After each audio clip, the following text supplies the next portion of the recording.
상대방을 설득한다고 면접보도 줄줄이 답만 하지 말고요. 질문도 하세요. 안녕하세요, 장백TV입니다. 오늘은 우리가 사업을 할 때 상대방을 설득하는 능력이 굉장히 중요한 것 같아요. 언제 상대방을 설득하자면 내가 어떤 프로젝트를 하기 위해서 우리 직원들을 설득을 해야 될 때가 있고요. 또는 내가 어떤 업무를 추진하기 위해서 업무 추진 비용을 회사로부터 받아내야 되겠죠. 그러면 이 업무를 추진하기 위해 사업비를 받을 때 상사나 임원에게 설득력 있는 이야기를 해야 될 때도 있죠. 또는 중요한 계약을 할 때 상대방을 설득해야 될 때도 있고, 거래처로부터 비용 협상을 할 때도 설득을 해야 될 때가 있습니다.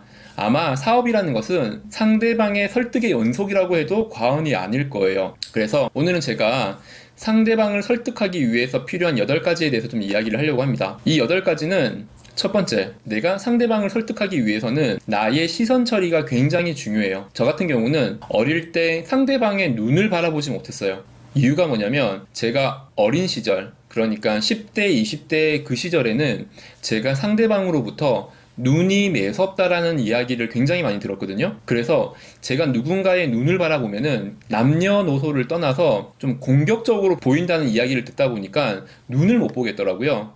제 눈을 좀 자세히 보면은 쌍꺼풀이 없잖아요. 쌍꺼풀이 없다 보니까 매섭게 보이는 그런 경향이 있는데, 저도 개인적으로 쌍꺼풀이 있는 눈을 굉장히 좋아했었거든요. 그런데 제가 이 쌍꺼풀 없는 눈에 대해서 컴플렉스를 좀 극복했던 계기는 언젠가부터 쌍꺼풀 없는 눈도 매력적이라는 그런 이야기들이 많이 나왔었어요. 배우 유지태 씨도 있고 권상우 씨도 그렇죠. 언젠가부터 쌍꺼풀 없는 눈도 매력적이다라는 그런 유행 같은 게 생겼기 때문에 제가 제 눈에 대한 자신감이 생겼고, 그 뒤로 제가 상대방 눈을 이제 쳐다보려고 하는데, 너무 오랫동안 제가 눈을 못 쳐다봤기 때문에 지금은 이제 이 미간 또는 콧등 보면서 이야기를 하는데, 상대방은 그래도 눈을 보면서 이야기를 한다고 생각을 하는 것 같아요. 상대방의 눈을 마주치지 못하거나 피하는 사람들은 무언가 자기를 숨기고 있거나 속이고 있다라고 하는 고정관념이 생기기 때문인데, 사실은 눈을 꼭 못 마주친다고 하더라도 상대방이 나를 속이기 위한 목적은 아닐 수도 있는데, 그런 이미지들이 생길 수가 있다는 것. 그래서 상대방 눈을 꼭 바라보고 이야기를 하시고, 못 바라보면 미간이나 콧등을 보시는 것도 괜찮습니다. 두 번째, 내가 누군가를 설득을 할 때는 우선 나 자신을 먼저 설득하는 게 굉장히 중요합니다. 무슨 말이냐면은, 내가 예를 들면 직장 상사로부터, 임원으로부터 사업비를 따내기 위해서 설득을 해야 한다면, 나 먼저 내가 이 사업비를 따가지고 이 사업을 진행을 했을 때, 이 프로젝트를 진행을 했을 때 우리 회사에 얼마나 좋은 영향을 미칠 수 있는지 나 자신이 먼저 설득이 되어야 돼요. 그래야만 내가 이 이야기를 전달하기 위해서 간절함이 생기거든요. 그러면 듣는 사람도 저 친구는 분명히 이 프로젝트를 완성할 거야, 이 사업을 성공시킬 거야 라는 것들이 설득이 됩니다. 나 자신이 설득이 안 된 상황에서 누군가가 부추겨서 밀어서 이 설명을 하게 되면은 100% 상대방에게 그 느낌이 전달이 돼요. 절대 설득이 될 수가 없습니다. 나 자신이 이 설득을 해야 되는 일에 대해서 알고 있고 믿고 있다는 것, 이게 가장 중요한 것 같아요.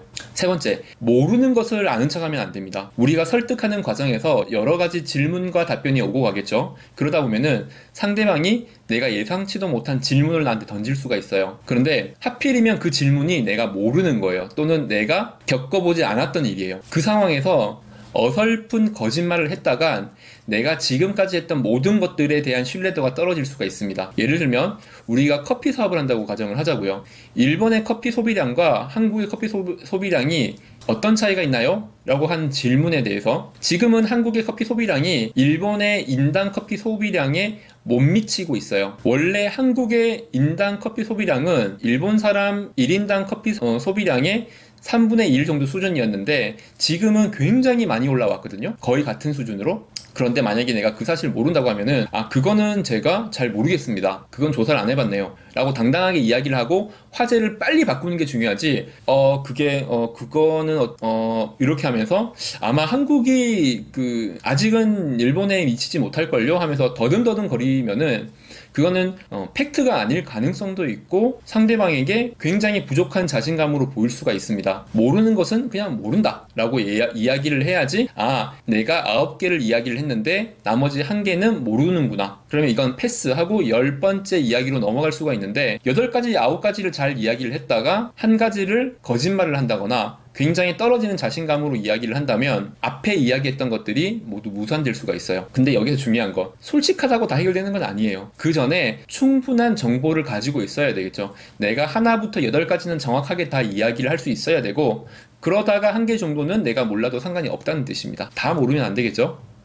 자, 4번째, 일관성을 가지고 이야기를 해야 됩니다. 이랬다 저랬다 하면 안 된다는 뜻이에요. 이 제품을 만들기 위해서 타겟층을 여자로 두는 게 나을까요? 남자로 두는 게 나을까요? 라는 질문이 있을 때 그 정도는 어느 정도는 조사는 했겠죠. 저희가 볼 때는 20, 30대 여성분을 메인 타겟으로 가는 게 좋을 것 같아요 라고 이야기를 했는데, 질문자가 나에게 이렇게 만약에 물어본다면, 아니 그래도 이 제품은 30대 남자들도 굉장히 좋아할 것 같고, 그리고 그 지역이 30, 40대 남자들도 꽤 많은 지역 아닌가요? 라고 물어봤을 때 갑자기 내가 조사했던 그 결과는 차치하고 저 사람의 기분을 맞춰주기 위한 답이 나올 가능성이 커요. 아, 저 사람은 30대, 40대 남성들도 고객으로 끌어들이기를 원하는구나. 아, 맞습니다. 20, 30대 여성분도 메인 타겟이 되겠지만은 30, 40대 남성분도 포기할 수는 없죠. 아무래도 좀 더 고객층을 확보해 나가야 하지 않을까, 저도 지금 그 생각이 드네요. 이런 답변 최악입니다. 저 사람은 정확하게 조사를 안 했구나, 남의 말에 흔들리는구나, 자신감이 없구나, 이렇게 생각할 수가 있거든요. 듣고 보니 저 사람 말이 정확하게 맞다 그러면 당연히 인정하고 넘어가는 게 좋아요. 하지만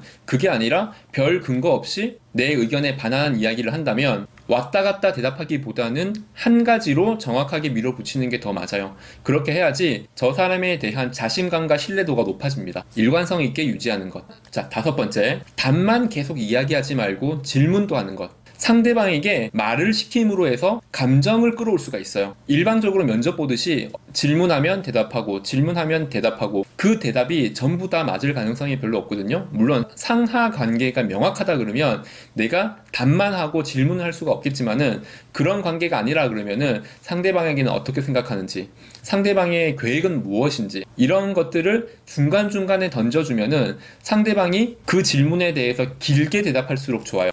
그 사람의 말을 경청한다는 느낌으로 그 사람의 말을 듣고 마음을 가질 수가 있어요. 마음을 움직일 수도 있고요. 그래서 내가 계속 질문을 듣고 답을 하다가 내가 한두 번 정도는 질문을 던져주는 거죠. 그리고 그 사람의 긴 대답을 유도하는 겁니다. 그것은 그 사람을 논리적으로 설득하는 게 아니라 감정을 끌어오는 방법이에요. 자, 6번째, 숫자를 많이 활용하세요. 이것만큼 중요한 건 없습니다. 내가 누군가를 설득하기 위해서 내 감정에 호소하는 것, 내 느낌을 이야기하는 것, 이런 것들은 상대방에게 설득시키는 중요한 요소가 되지 않아요. 좋은 요소가 아닙니다. 숫자를 많이 활용하는 게 좋아요. 상대방이 별로 관심이 없다고 하더라도 데이터를 보여주는 거죠. 이게 굳이 중요하지 않다라고 생각을 하더라도 숫자를 보는 순간 내가 이야기하는 것들에 대한 근거 자료라고 생각을 하거든요. 극단적으로는 이 숫자가 틀려도 이 말에 대해 근거가 있다라고 생각할 수 있습니다. 그렇기 때문에 내가 누군가를 설득할 때는 숫자를 많이 보여주는 게 좋아요.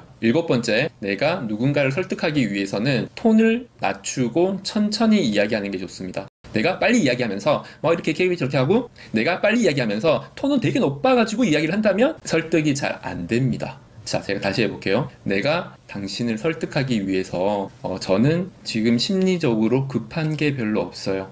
당신이 나에게 설득당하지 않는다면 당신이 손해보는 겁니다. 낮은 톤으로 천천히 이야기할수록 상대방에게 신뢰감을 줄 수가 있어요. 급하지 않은 느낌인 거죠.